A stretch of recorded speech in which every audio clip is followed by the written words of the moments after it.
Another week passed since the OCP's magnificent giant has fallen.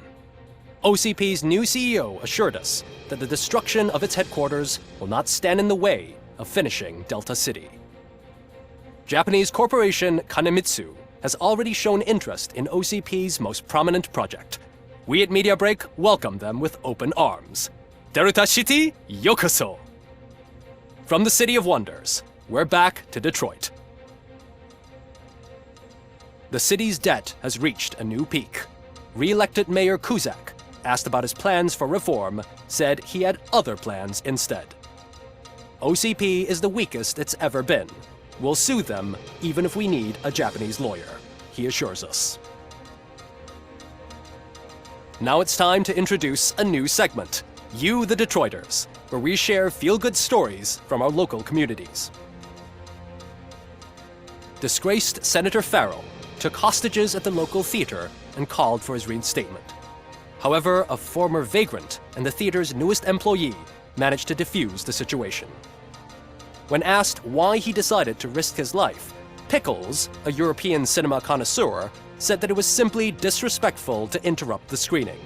Let's just hope Pickles does not influence the theater's movie selection.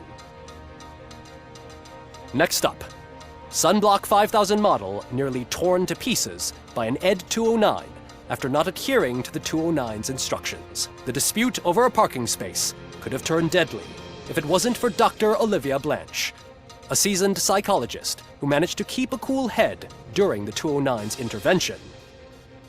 Dr. Blanche's new book, Coping with Loss, is said to be of value to both people and machines alike.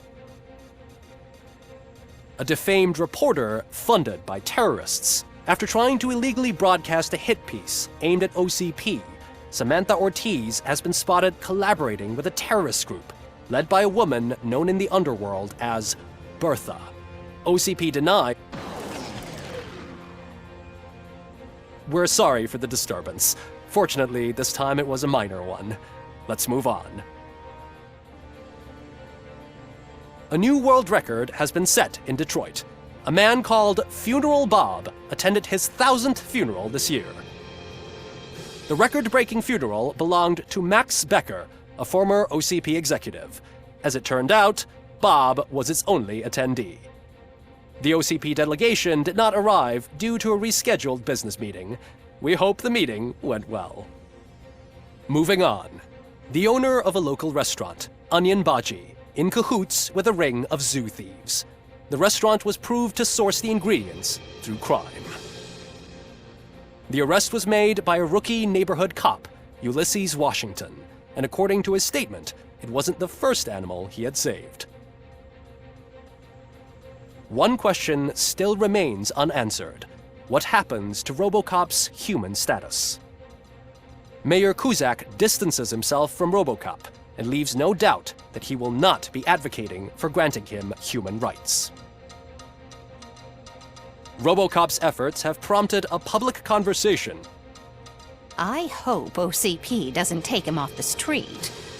Who will protect us then? Ah! It's Robocop! Robo, I love you! Reaper, skeleton speaker, pure pandemonium. To many more years on the force, Robocop. It's been a busy time for Detroit, but the cloud that lowers over the city is lifting as police end their strike. We're ready to serve, said Officer Ann Lewis, who returned to duty despite her recent injury. What heroism. Detroit can sleep soundly tonight. The question is, for how long? That's all for today. This was Casey Wong. Until next time.